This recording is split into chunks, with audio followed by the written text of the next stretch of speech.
Eu quero fazer aqui uma breve análise sobre o conteúdo de um vídeo do senador Lindbergh, que vem circulando nas redes sociais, e em que ele diz que acabou de voltar do Rio Grande do Sul, de Porto Alegre, do julgamento do recurso da condenação de Lula do Tribunal Federal. E ele está ali, tem uma quantidade de pessoas, ele está ali numa espécie de um palanque, é noite, e ele está falando muito emocionadamente, né? E eu quero analisar aqui para você um pouco do conteúdo desse discurso, para você ver o perigo que há no discurso da esquerda e como eles conseguem convencer as pessoas e doutriná-las e instigá-las a qualquer tipo de ação, por mais absurda que possa parecer. Já tem algum tempo que eu estou sempre alertando aqui no canal, né, sobre a possibilidade de guerra civil.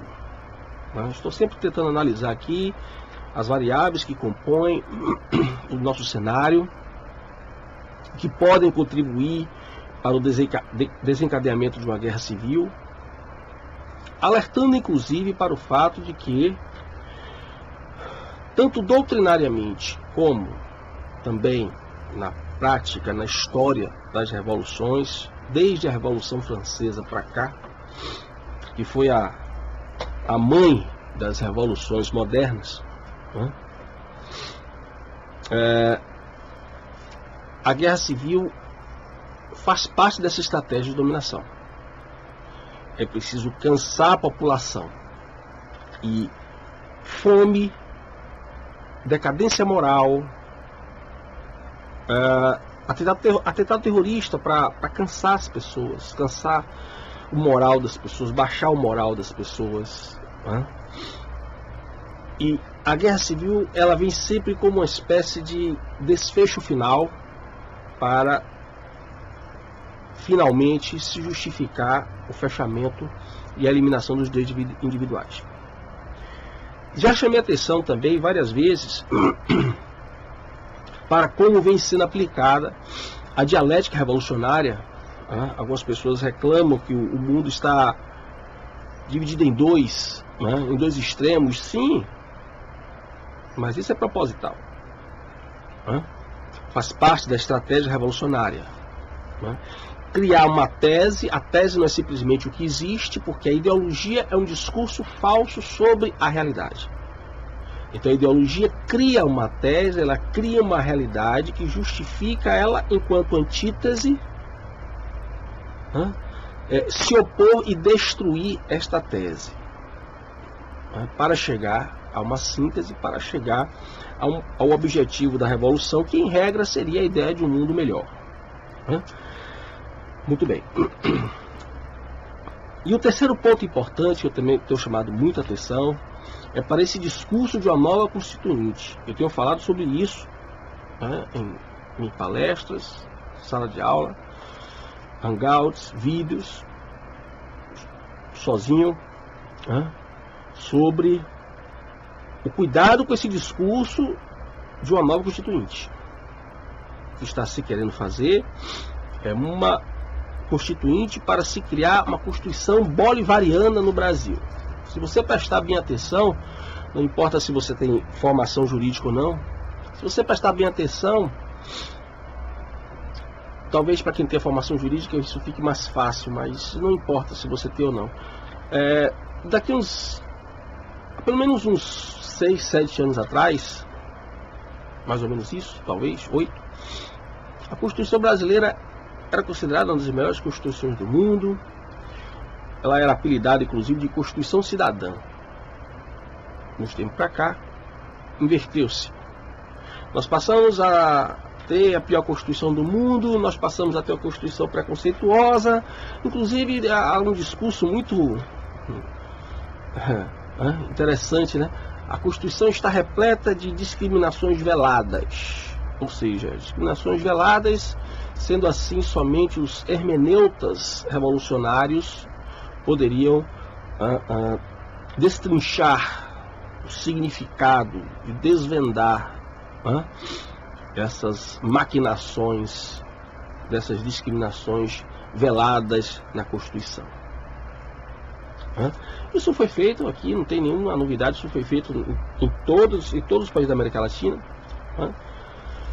Novas constituições neomarxistas, apelidadas de bolivarianas. Eu já expliquei isso em alguns vídeos, o que é o bolivarianismo, a origem do bolivarianismo, como é que ele vai mudando. O bolivarianismo tem inclusive uma origem liberal, como é que ele vai surgindo por Simão Bolívar, que tem uma visão liberal, influenciado inclusive pelo iluminismo europeu, e passa depois de algum tempo e chega aos nossos dias como uma visão neomarxista. Já expliquei sobre isso em alguns vídeos, como é que essa transformação vai acontecendo, e se associa inclusive também a ideia do bolivarianismo, esse neobolivarianismo, com também a nova doutrina da pátria grande, que também não é tão nova assim.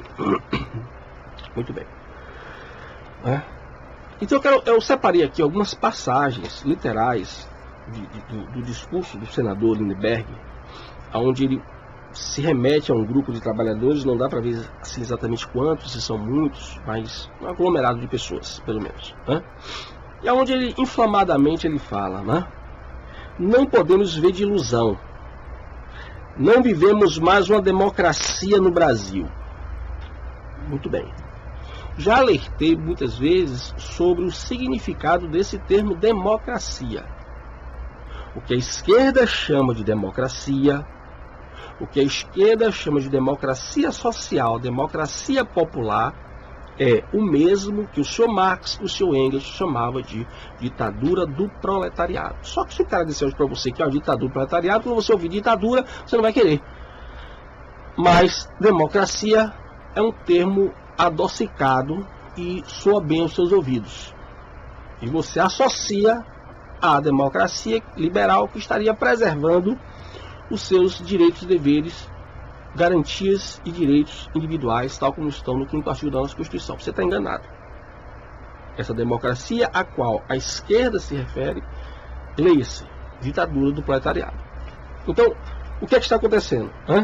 Não vivemos mais uma democracia, ou seja, não vivemos, estão atrapalhando a implantação do projeto da ditadura do proletariado. Vamos traduzir o que ele está falando. Estão atrapalhando a implantação da ditadura proletária no Brasil. Estão atrapalhando a implantação definitiva do comunismo no Brasil. E aí, como um bom orador e um bom líder de massas alienadas, iletradas, de pouca cultura e raciocínio, como sempre, ele vai criar um inimigo externo, os Estados Unidos. E você vai ver que no vídeo ele fala umas 3 ou 4 vezes dos Estados Unidos. Os Estados Unidos está por trás disso, os Estados Unidos. O que há por trás dos Estados Unidos nisso aí, deixa eu logo te falar, é exatamente o contrário do que ele está falando, e ele sabe disso. O que há de estranho na atitude dos Estados Unidos é exatamente o Partido Democrata, que é o Partido Socialista Americano, encabeçado até então, pelo senhor Barack Obama, considerado da ala radical da esquerda americana, discípulo inclusive, juntamente com dona Hillary Clinton, do radical, o chamado Gramsci americano, que foi o famoso Saul Alinsky. O estranho, se podemos falar assim, foi exatamente, não por acaso, na gestão do senhor Barack Obama, nos 2 governos do senhor Barack Obama, nunca se viu a expansão do comunismo tal qual como se viu na América Latina no governo do senhor Barack Obama. Então, se existe alguma intromissão dos Estados Unidos na América Latina hoje, eu posso lhe assegurar que é exatamente o contrário do que ele está dizendo. Foi em favor da esquerda, foi em favor do bolivarianismo, foi em favor da implantação do neomarxismo e a caminho da nova ditadura do proletariado na América Latina. E não os Estados Unidos atrapalhando o jogo. Isso é uma ilusão que ele cria. Exatamente o que? É o discurso dialético, criando uma falsa realidade para justificar sua postura de revolucionário. Ele, para justificar o discurso dele revolucionário, ele expressa um discurso falso da realidade, leva pessoas de pouca cultura a essa crença. Isso é muito fácil de fazer. E essas pessoas vão simplesmente acreditar que realmente foi os Estados Unidos que fomentou o golpe, que é outra ilusão criada, juntamente com essa interferência dos Estados Unidos, que o Moro, o Sérgio Moro, estava a serviço do FBI aqui no Brasil, da CIA. Quer dizer, eles vão criando essas alegorias fantasmagóricas, para exatamente iludir essas massas desprevenidas. Ou seja, eles criam uma tese para justificar sua postura e seu discurso de revolucionário. Justificar ser contra algo. E aí, mais adiante ele fala, da espionagem no Brasil, que o Brasil foi muito espionado, que o Brasil sempre foi. Espionagem é a regra no mundo. Se o senador Lindenberg está descobrindo que o Brasil está sendo espionado agora, eu quero crer um dos dois. Ou ele está enganando as pessoas, ou ele, como senador, não está sabendo muito bem onde é que ele está pisando, porque o Brasil sempre foi um país muito espionado pelos Estados Unidos, até porque essa espionagem é recíproca, o mundo vive disso. Independente se você acha certo ou não, se eu acho certo ou não, o mundo vive assim. O senhor Lindenberg não está falando nenhuma novidade. Que tivesse seus segredos industriais, estratégicos, de armamento, por exemplo, que segure, que preserve. É assim que o mundo vive. É isso que existe. Então ele não está contando nenhuma novidade, mas ele enaltece isso, como se o Brasil fosse uma creche de crianças indefesas e que os Estados Unidos, ao fazer essa espionagem, estaria... E aí vem o mais grave de tudo. O mais grave de tudo, quando ele começa a falar em que não é pelo caminho institucional que eles irão derrotar o golpe.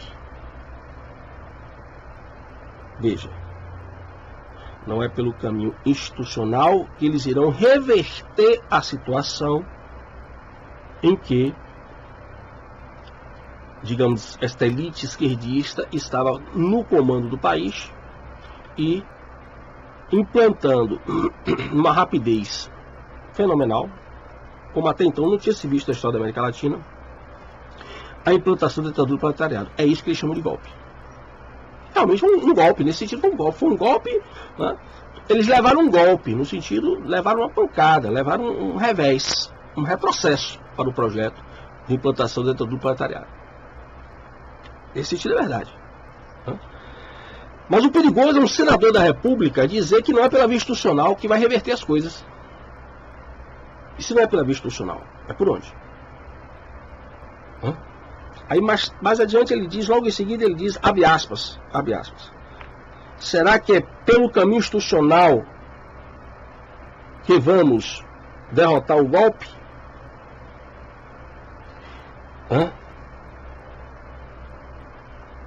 Então, quer dizer, ele começa a pôr em dúvida as vias institucionais republicanas como forma de pleitear qualquer tipo de objetivo político, econômico, social, etc.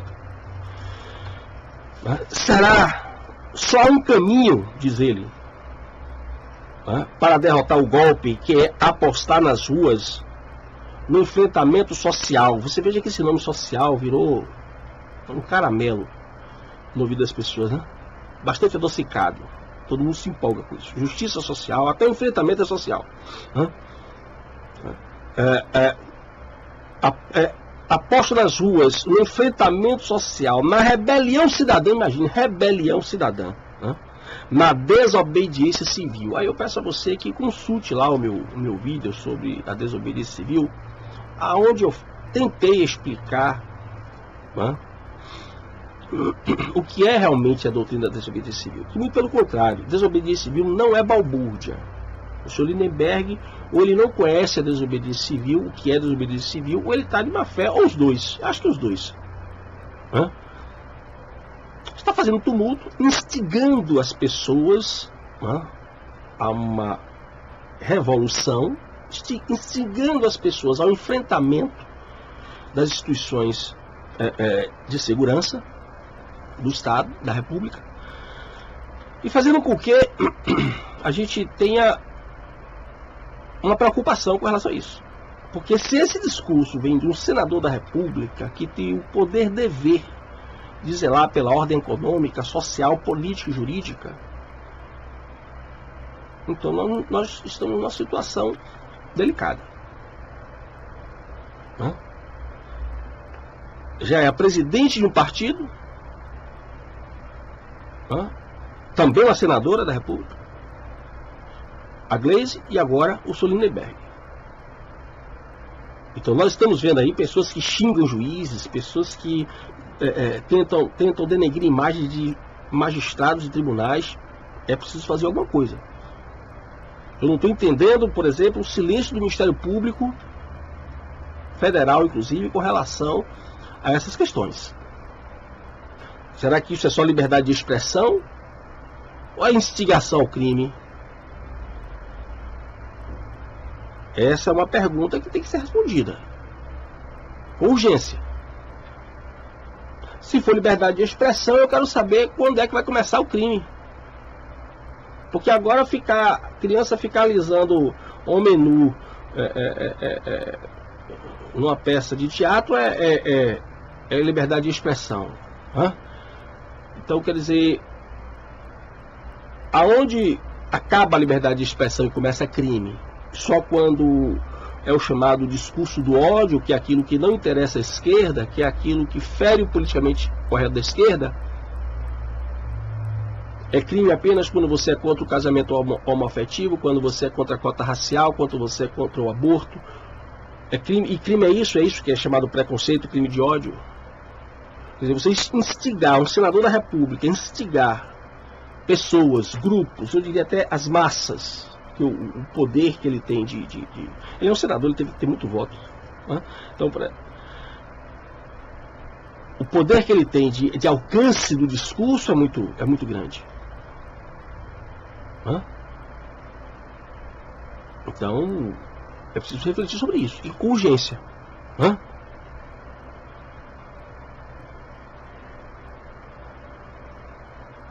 Se prender Lula, tem que prender todos nós.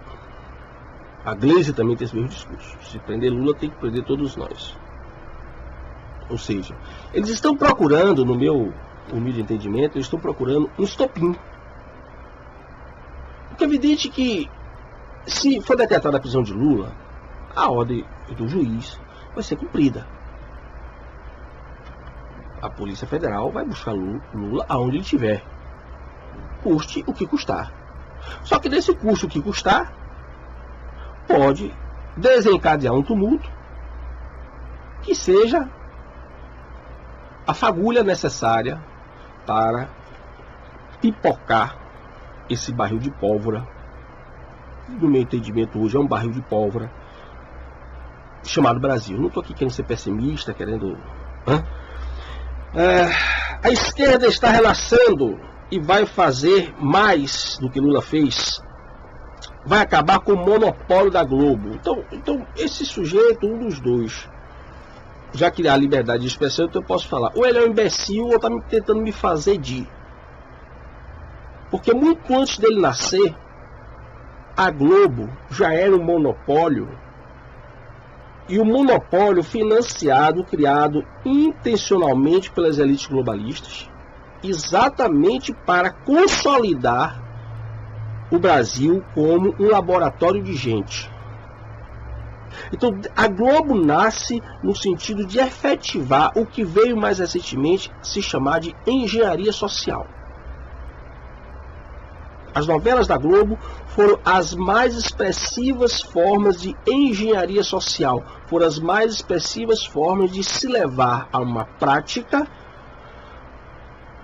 muito sutil, descobrimentos científicos, técnicas, da neuropsiquiatria, da psiquiatria, da psicologia, da sociologia, da antropologia, enfim, tudo aquilo que diz respeito ao conhecimento de como manipular o comportamento humano, uma das formas mais efetivas de se traduzir essa teoria dos laboratórios, dos centros de pesquisa, para a realidade humana foi através das novelas da Globo. As novelas da Globo foram feitas para condicionar o comportamento humano brasileiro. Basta você pesquisar isso na internet, eu não estou lhe contando nenhuma novidade, se você pesquisar na internet, você vai encontrar isso fácil. Tá certo? Então o Sr. Lindenberg, quando ele fala em quebrar o monopólio, primeiro que ele não vai quebrar monopólio nenhum. Segundo, a Globo sempre esteve a favor das esquerdas. Inclusive da esquerda globalista, elite, mundial, enfim. Quem elegeu os presidentes pós Sarney, todos os presidentes foram eleitos pela Globo. Foi a Rede Globo que disse em quem você deveria votar e você votou. Tirando mais recentemente o problema das Smartmatic, a fraude das urnas eletrônicas, que até hoje não foi devidamente apurado, se há suspeita de que ser apurado, etc, etc. Enfim, mas esse papinho esquerdista de botar a Globo como contra eles, isso é uma mentira, isso é uma coisa, sabe, que não tem o menor sentido, senão está querendo enganar as pessoas. A Globo está exatamente implantando toda a Agenda 21, que eu já expliquei em outros vídeos também, toda a agenda globalista, neomarxista, progressista. A Globo é campeã. É o carro-chefe no Brasil. Então o Sr. Lindenberg está falando da Globo, enquanto monopólio ele está certo. Não é monopólio, mas enquanto uma empresa que domina a área de telecomunicação no Brasil, é verdade. Mas como se fosse uma instituição, uma empresa de telecomunicação conservadora contra o golpe comunista, isso é uma piada que não é nem de mau gosto. E aí ele fala de democratizar os meios de comunicação. Lula já tem ameaçado isso também, Dilma também, a Gleisi também, a Maria do Rosário, enfim, todos esses líderes mais destacados da esquerda sempre falam em democratizar. Democratizar é censurar todos os meios de comunicação de massa, inclusive a televisão. Repórteres, reportagens, etc, etc, etc. Facebook, etc. E por fim ele termina falando na questão da Constituinte. Uma vez que o judiciário só decide a favor das elites. De fato, ele está certo. Ele diz que o judiciário precisa ser modificado através da nova Constituição, porque o judiciário só decide a favor das elites. Está certo. Em qualquer lugar do mundo, o Lula já estaria preso. Em qualquer lugar do mundo, o senhor Lula já teria sido impeachmentado em 2002, quando houve o tal do escândalo da Caixa Econômica, envolvendo o senhor Valdomiro Diniz e o bicheiro Carlinhos Cachoeira. O senhor Inácio Lula da Silva era para ter sido impeachmentado em 2002, não era para ele ter terminado o primeiro mandato. E lembra disso? Quem caiu foi o José Disseu. Foi aí que começou a historinha de que Lula não sabia de nada. Então, quer dizer, ele está certo. O judiciário tem trabalhado muito. Agora, nós estamos vendo gloriosas exceções, mas de fato, está rodando aí pelas redes sociais, inclusive a partir do senhor Marco Aurélio, que o Supremo vai rediscutir a decisão, o entendimento de que a sentença deve ser cumprida a partir da segunda instância. Para que essa rediscussão? Não é para levar Lula da prisão? Claro que é.